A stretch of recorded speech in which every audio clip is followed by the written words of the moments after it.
What is up, YouTube family, podcast family? Would you call them family? I mean, I don't have friends. Only family. Vin Diesel? Yes. Yeah. Then that's actually a great segue into what we're talking about today. Vin Diesel. Yeah. Everything about him. He's such a beacon of hope for our generation. Vin, Mr. Vin. Vin, I know you're watching. Thank you for listening to our programs and just smash like. And we may have not gotten the Crate and Barrel sponsorship, but we know we have Vin Diesel's love and respect, and I'd say that's worth its weight in gold right there. That's more than enough. Yeah. Well said. Well said. If you haven't listened to last week's Culture Couch, just stop right here. Stop right here. Turn this off.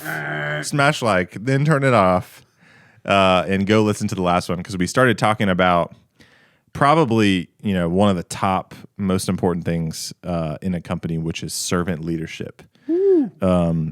And not just talking about that in a conceptual way, because we can conceptualize and theorize all day long. We love it. But, talking about the specific practicing the way of a servant leader, right? And so last week we talked about checking your ego at the door is probably the most important thing of being a servant leader. Right. Maybe depending on who you are. But the one we're talking about today is being a cheerleader.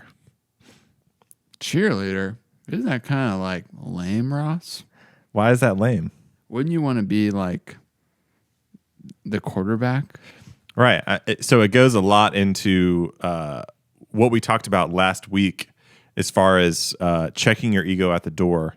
If your ego is checked at the door and your mentality as a leader is to not primarily be in the spotlight, but rather supporting the players on your team and pushing forward their success because their success is your success, then a huge part of that is just being a consistent voice of encouragement, uplifting the team. Because inevitably, people are just going to get down, right? And we're not only a cheerleader when people are down, but we're definitely a cheerleader when people are down, right? Yeah. I mean, inevitably, people will come into work. We come into work off our game, not motivated. You still showed up. That's great, but you're not necessarily inspired to do the work you're doing. You just kind of do it, and with that, you lose some of the quality. Mm-hmm.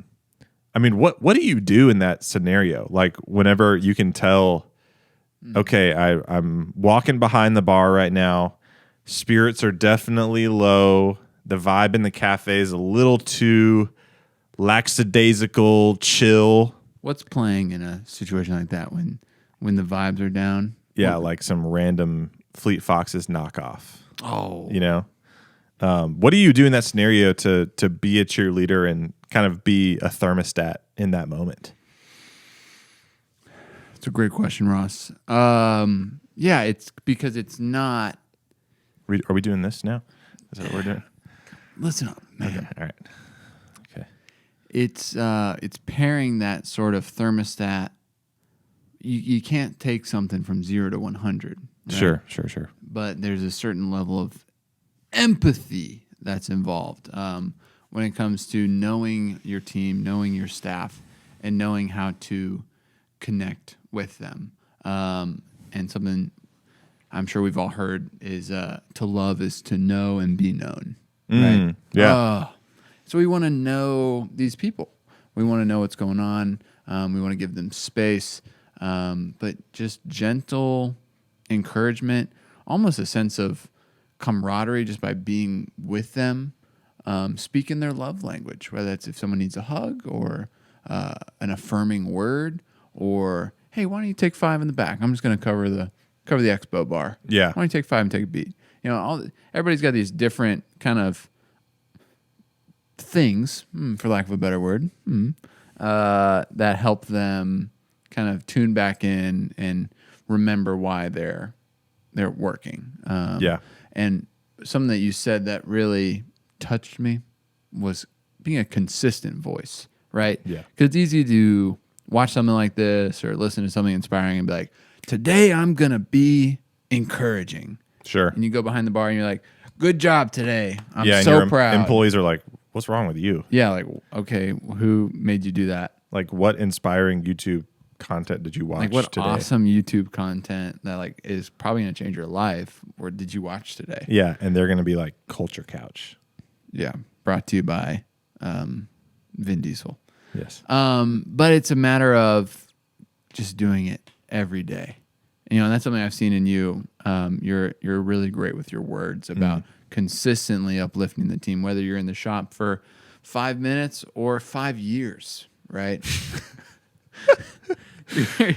you're gonna uplift people with your words and encourage. And I think being that consistent voice is really what keeps the thermostat temp regulated.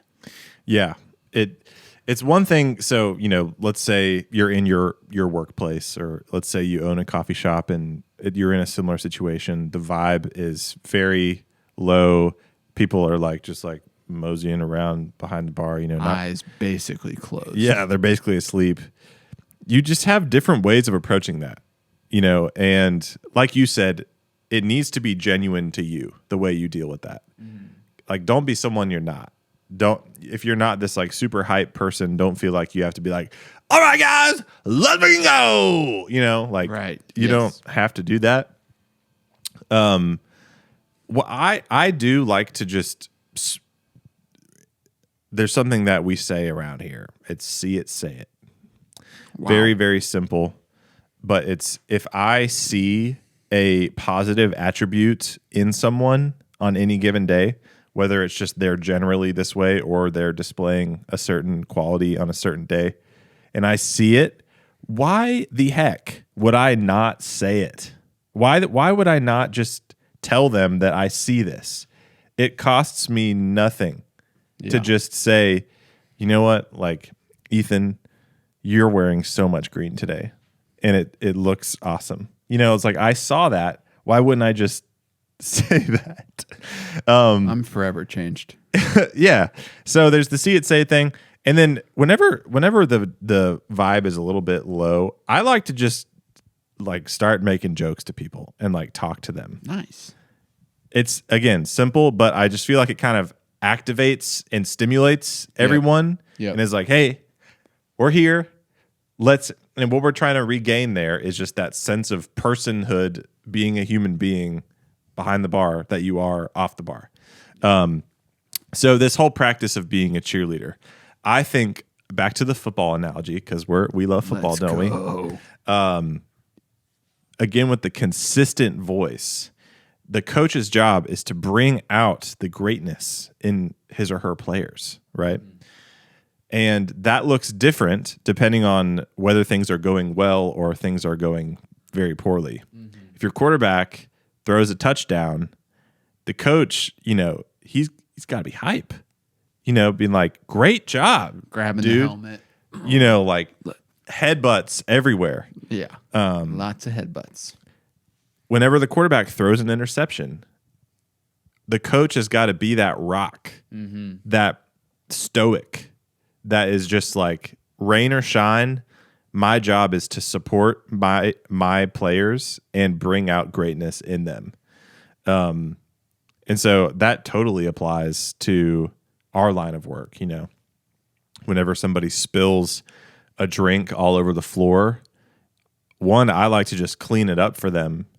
Totally. But, you know, sometimes what can happen is somebody's, you know, let's say one of if we're the leaders, one of our players is taking orders. They mess up 3 orders in a row, and they know they did it, and they cause the whole operation to suffer. It's our job to, like, if they get in a funk because of that, it's our job to like be like, no, you're great. Like, you're going to overcome this. The only thing that matters is the next order that you take, one play at a time. those orders are in the past, man. They're done with. Yeah. Seize the order. All you can control is the next interaction. So you have to decide if you're going to show up for that one or not. That's right. That's a good word, man. Yeah, and see it, say it, dude. That's on the feedback side of things, right? Of like taking opportunities to share how people can grow, but it's so paired with check your ego at the door, because what you're doing as a servant leader is you're just uplifting the team around you, you know? And I think it's our ego that gets in the way of not seeing it and saying it. Yeah. Because we don't want to over highlight people, because that might make us look a little worse. But that's the big change in perspective from player to coach, is that your players, your team being awesome is what makes you awesome, right? Absolutely. Absolutely. Well, that was another week here at the Culture Couch. That's right. And more of a simple, straightforward topic of being a cheerleader. But I love what you said about knowing your team's, each individual's love language, words of affirmation, or maybe go easy on the physical touch as a boss. But just avoid that probably. But that is huge. If I know that someone really likes to get gassed up and they're in a tough spot, then it's definitely my job to know that and know how to speak to them and bring out the greatness in them. And that's different for each person. I feel like that's a great takeaway. I think see it, say it is a great takeaway. It's very simple. If you see a positive attribute in someone on any given day, just say it. You don't even have to have this profound thing about it. You just be like, hey, I saw that you were doing this, and that is so what we're trying to do here. You are crushing it in this area. If you just do that alone, like, you probably could do nothing else and it would be great. Like, you'd be a great boss. The other thing is like learning how to bring out the greatness in each individual person. Learning your people, learning what encourages them and brings out that greatness. That's right, man. You never know what you'll uncover, right? That's right. There's something in a compliment or acknowledging what someone's doing, and I've seen it both ways. That someone says, "Oh, I didn't even know. That's just how I do things." Right. Or it's, "Wow, I've been working on that for a long time. Thanks for saying that." Yeah. And you can really plumb the depths there. But simple, straightforward, something all of you guys can apply in your day-to-day life, right? Whether that's with family, friends, your team, the team you're leading, the team you're on, to see it, say it, to be a cheerleader for the people you're around. It's a game changer. Absolutely. So go out there and be a game changer today, huh? You bring out the greatness in other people, and then you will be great. Signing off here at the Culture Couch. Thanks to our sponsors, Vin Diesel, Valor Coffee. One day we'll have Crate and Barrel. Love you. Love you.